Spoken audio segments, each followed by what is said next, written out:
बहुत स्वागत है आप सभी का R9 टीवी के विशेष बुलेटिन अपना गांव में। मैं हूं जबार खान।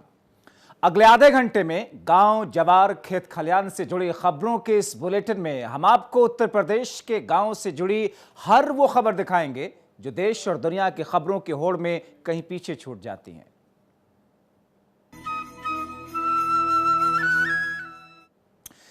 एक तरफ केरला के हथनी की मौत की चर्चा पूरे देश में है और दोषियों को सजा देने की बात की जा रही है, वहीं दूसरी तरफ चंदौली का एक ऐसा हाथी है जो कत्ल के इल्जाम में कैद में है और इंसाफ का इंतजार कर रहा है।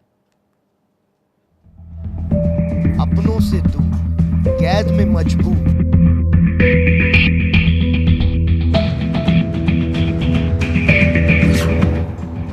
10 माह से सजा काट रहा हाथी।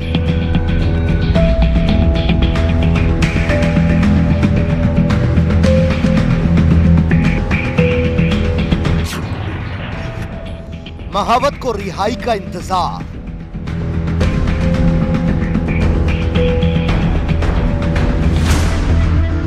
मुकदमे में उलझा हाथी का संसार।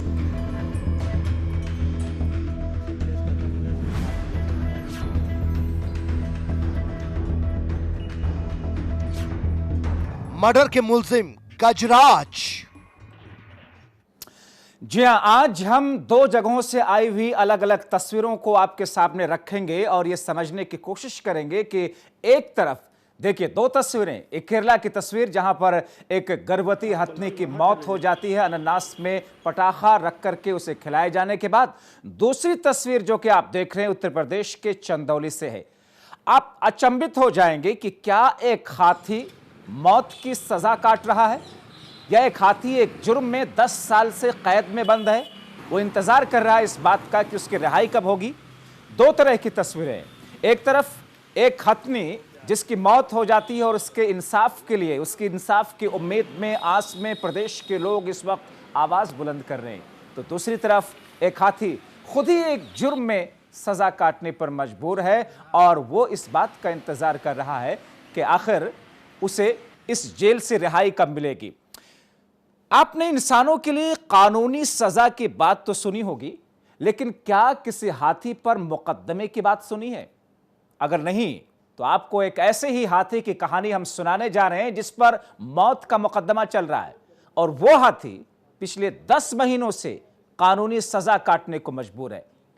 उत्तर प्रदेश के चंदौली से आए हमारे सहयोगी की यह रिपोर्ट देखिए।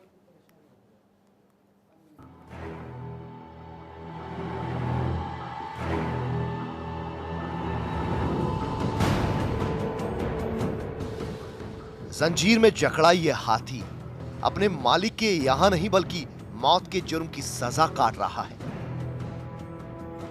पिछले 10 महीनों से एक जगह खड़े रहने को मजबूर ये हाथी ना तो अपने मालिक के घर जा सकता है और ना ही जंगल में अन्य हाथियों की तरह मौज मस्ती कर सकता है। दरअसल 20 अक्टूबर 2019 को परनपुरा गांव के एक शख्स रामशंकर सिंह की मौत इस हाथी की गलती के कारण हो गई थी। महावत के साथ साथ हाथी के खिलाफ भी मुकदमा दर्ज कर लिया गया और पिछले 10 महीने से चंदौली के वन्य जीव संरक्षण विभाग रामनगर के कैंपस में जंजीरों से बांधकर इसे रखा गया है। वह नर हाथी है, लगभग 35 से 40 साल का उम्र का हाथी है। वो एक प्राइवेट पोसेशन में था पहले। माह अक्टूबर में पिछले साल उसको एक हादसा हो गया था। उस हाथी को लेके उसने एक रास्ते में जाते समय एक आदमी को मार देने के कारण पुलिस और वन विभाग द्वारा चंदौली के इस हाथी को सीज कर दिए थे और उसका संबंधित के खिलाफ मुकदमा भी दर्ज करके लीगल कार्रवाई भी हो रहा है। तब से ये हाथी सेफली वन विभाग का कैंपस में हमारी कस्टडी में है। हालांकि इस केस में महावत को जमानत पर रिहा कर दिया गया, लेकिन महावत को हाथी की रिहाई का बेसब्री से इंतजार है। महावत का बेटा हाथी से बेपनाह प्यार करता है और यही वजह है कि वो हर वक्त हाथी की सेवा में लगा रहता है। वो हाथी के लिए खाने पीने का इंतजाम करता है। कोर्ट के फैसले के इंतजार में उसकी आंखें पथरासी गई हैं। बचपन से ही है मेरे पास, बहुत दिन से 30-35 साल से है रखा हूँ उसको जी। क्या हुआ था हाथी के साथ? हाथी यही रामलीला में आए थे रामनगर, तो बबुरी तरफ घुमाने ले गए थे, तो वहाँ एक लोग छेड़खानी किया इसके साथ, तो उसको मार दिया। तो हाथी के ऊपर मुकदमा है ना? जी चल रहा है जी। मालिक के ऊपर भी हुआ था, मेरे पिताजी के ऊपर हुआ था, तो सब केस ख़त्म हो गया। सब केस ख़त्म हो गया, सिर्फ हाथी का चल रहा है अभी, हाई कोर्ट से चल रहा है। महावत तो हाथी के बरी होने के इंतजार में आस लगाए बैठा है, क्योंकि उसके परिवार के भरण पोषण का सहारा वो एकमात्र हाथी ही तो है। वहीं अगर कोर्ट का फैसला हाथी के खिलाफ जाता है तो उसे लखीमपुर के दुधवा नेशनल पार्क भेज दिया जाएगा। कोर्ट का फैसला चाहे जो भी हो, लेकिन हाथी की इस सजा की कीमत हाथी के साथ साथ उसका मालिक भी चुका रहा है। आजकल सोशल मीडिया पर जो एक पोस्ट हो रहा है जिसमें एक हाथी, गर्भवती हाथी थी, उसकी मौत हो गई, खूब चर्चा में है। चंदौली में भी हाथी के साथ एक मामला ऐसा है जिसमें एक हाथी जिसके ऊपर मुकदमा हो गया है और मुकदमे के दौरान वो हाथी अभी तक वन विभाग के कैंपस में है। आपको बता दें कि लगभग 10 महीने पहले बबुरी थाना क्षेत्र में एक आदमी की मृत्यु इस हाथी द्वारा की गई थी, जिसके बाद से हाथी के ऊपर मुकदमा पंजीकृत है। वहीं वन विभाग इसकी देखभाल कर रहा है अपने कैंपस में लाके। अब हाथी को इंतज़ार है, इस गजराज को इंतज़ार है तो उस पल का जब कोर्ट का फैसला इसके पक्ष में आए और जल्द से जल्द ये अपने मालिक के साथ या तो उन जंगलों में जाए जहां ये अपनी ज़िंदगी जी सके। चंदौली से महेंद्र पटेल, R9 TV उत्तर प्रदेश। मिर्जापुर में मड़ेहान थाना क्षेत्र के कूड़ी गांव में एक घर में एक मगरमच्छ घुस गया। 700 मीटर का सफर तय करके ये मगरमच्छ घर में घुसा है। मगरमच्छ की लंबाई 8 फीट बताई जा रही है। बिन बुलाए मेहमान को घर में देख करके परिवार वालों के सांसें अटक गई। सूचना मिलने पर पहुंचे वन कर्मियों ने उसे बांस और रस्सी के सहारे काबू में करके नदी में छोड़ दिया। तब जाकर के ग्रामीणों ने राहत की सांस ली। वनाधिकारियों ने बताया कि भोजन की तलाश में मगरमच्छ गांव में आ गया था।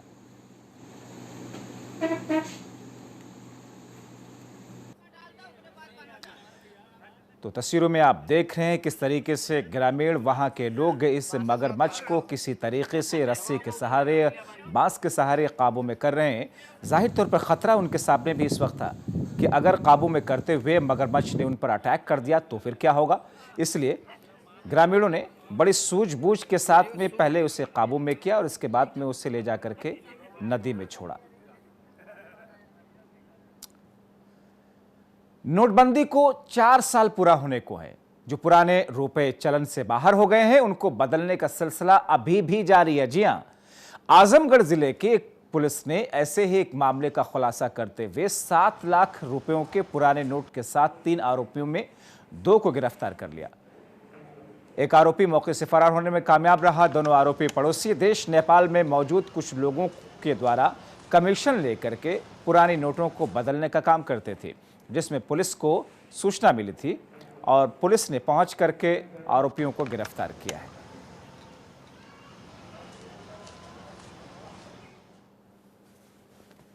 देखिए 3 लोगों के पास से हमको 7 लाख रुपए की पुरानी करेंसी मिली है। कुछ 500 रुपये के नोट्स हैं, कुछ 1000 रुपये के नोट्स हैं। ये पैसा कहाँ से लाया गया है, किसके पास ये था और कहाँ भिजवाया जा रहा था और अल्टीमेटली इस पैसे का क्या होगा, इसकी विवेचना हमारे यहाँ चल रही है। मैंने विभिन्न एजेंसियों को इसकी सूचना दे दी है। विवेचना में जो प्रगति होगी उसके बाद हम अवगत कराएंगे। जौनपुर के मुगरा बादशाहपुर थाना क्षेत्र के सतहरिया औद्योगिक क्षेत्र में एक हेलीकॉप्टर की इमरजेंसी लैंडिंग से हड़कंप मच गया। अचानक हेलीकॉप्टर के उतरने से लोग दहशत में आ गए।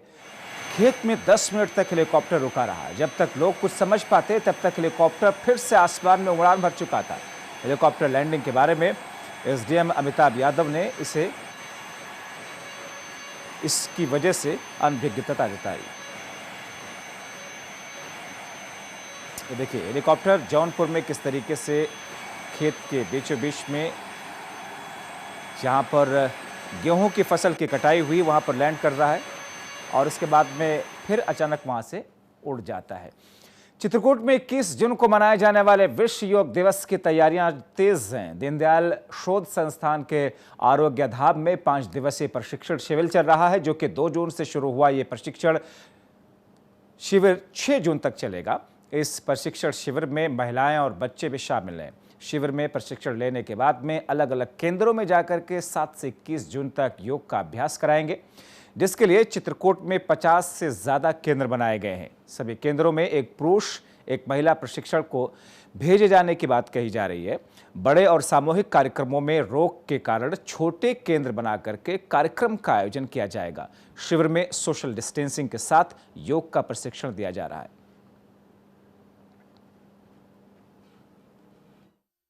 योग के प्रति सभी सामान्य जनता का रुझान बढ़े, बच्चों का रुझान बढ़े, इस दृष्टि से 4-5 दिन अपन प्रशिक्षकों का प्रशिक्षण करते हैं।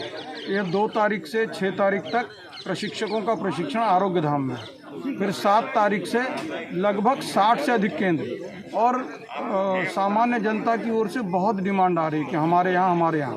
तो आज भी 150 से अधिक प्रशिक्षक, छोटे छोटे बच्चे, उनका भी बहुत इस दृष्टि से रुझान है इस दिशा में। कोरोना महामारी के बीच में आर्थिक संकट से जूझ रहे किसानों को प्रधानमंत्री किसान सम्मान निधि योजना से उम्मीद थी कि उनके खाते में 6,000 की धनराशि पहुंचेगी तो उनकी खेती बाड़ी का काम बेहतर हो जाएगा। लेकिन जिले के करीब 90,000 किसान ऐसे हैं जिन्हें किसान सम्मान योजना का लाभ नहीं मिल पाया और वो अपने बैंक पासबुक लेकर के अफसरों के चक्कर काट रहे हैं। लेकिन अफसरों की लापरवाही के चलते अन्नदाता की सुनवाई नहीं हो रही। तमाम किसान ऐसे भी हैं जिन्हें सम्मान योजना की पहली किस्त मिल चुकी है, लेकिन दूसरी किस्त का भुगतान अटक गया। बैंक कर्मी आधार और बैंक खाते के नाम में गड़बड़ी बता करके उन्हें वापस लौटा दे रहे हैं। हमारे समस्या जो प्रधानमंत्री जी पैसा दे रहे थे किसान के लिए, वो एक भी बार नहीं आया। 2 बार मैसेज आया था और उसके बाद पैसा नहीं आया।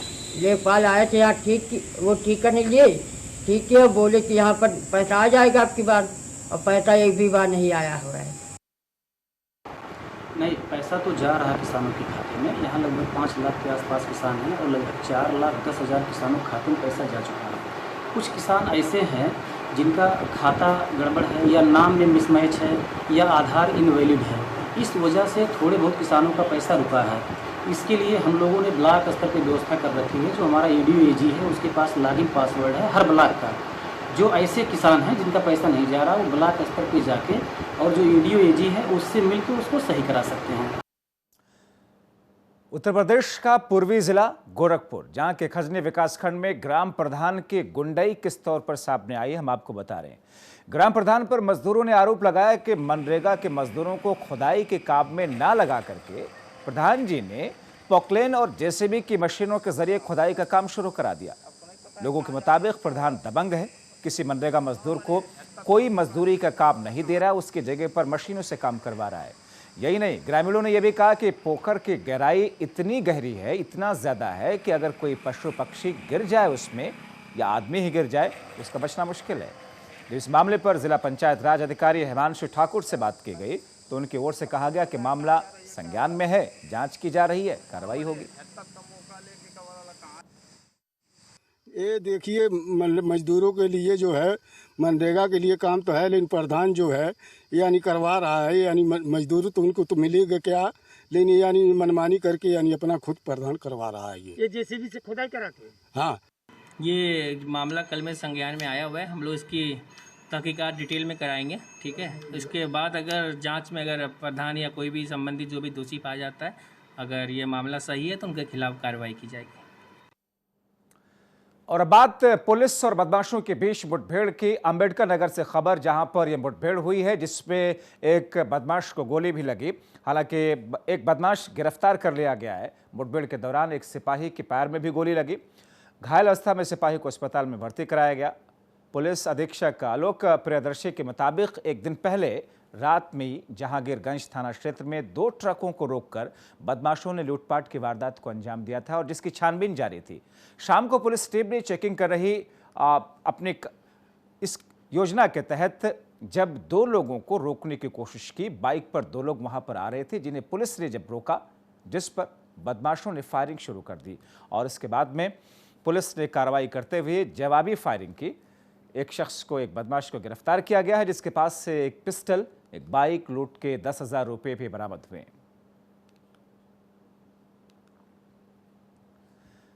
बागपत जनपद के थाना चांदी नगर पुलिस टीम को मुखबिर की सूचना पर चलाए गए चेकिंग अभियान में एक बड़ी सफलता हाथ लगी है।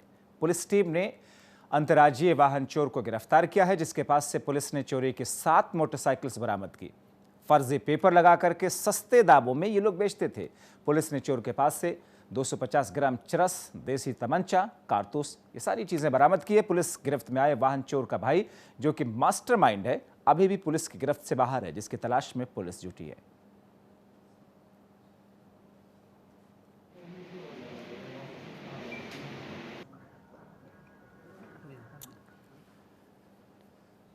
खबर मेरठ से, जहां पर दबंगों ने जबरदस्ती एक शख्स के मकान को कब्जाने की कोशिश की और जिसके बाद में मारपीट की है। मारपीट के बाद में दबंग युवक मौके से फरार हो गए, जबकि एक आरोपी को पुलिस ने गिरफ्तार कर लिया। मामला थाना लिसाड़ी गेट क्षेत्र के रेहान गार्डन का है, जहां पर पीड़ित, जिसका नाम नूर मोहम्मद है, उसके घर पर कुछ दबंग आए, मकान को जबरदस्ती बेचने का दबाव बनाने लगे, लेकिन पीड़ित नूर मोहम्मद ने मकान बेचने से इनकार कर दिया, जिसके बाद में दोनों पक्षों में जमकर के मारपीट हुई, लाठी डंडे चले, पत्थरबाजी हुई। सोशल मीडिया पर यह वीडियो सामने आया। पुलिस फिलहाल इस पूरे मामले में तफ्तीश कर रही है, उन दबंगों को गिरफ्तार करने की कोशिश में है।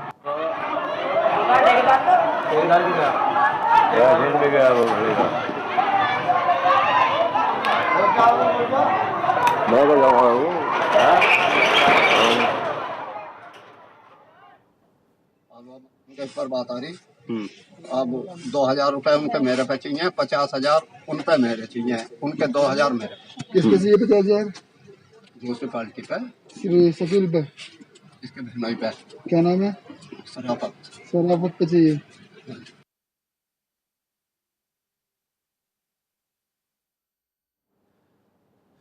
वो पुलिस जो कि सार्वजनिक जगहों पर मदिरा का सेवन करने वाले लोगों के खिलाफ में डंडे का इस्तेमाल करती है, कानूनी शिकंजा कसती है, मगर जब वही पुलिस ऐसा करने लग जाए तो क्या कहेंगे। देखिए, 2 लोग हैं, वर्दी में है दोनों के दोनों।